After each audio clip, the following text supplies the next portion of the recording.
C.S. Murkomen. C.S. Murkomen, the National Security Council, where you sit, is charged with promoting and guaranteeing security of the country. And you have the audacity to come and face the Parliament of Kenya and tell Kenyans that you don't see, you don't know.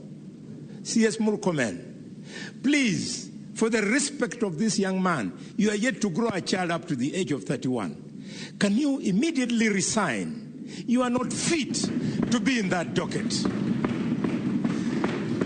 Please, I beg you, it is not personal. And if you think I'm joking, you are a well-read man. You know that in 2011, in Tunisia, a street hawker by the name of Mohamed Bouazi was killed. And people came into the streets, and the government of President Ben Ali was overthrown.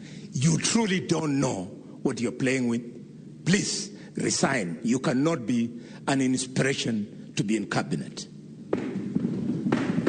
Senator Majayo.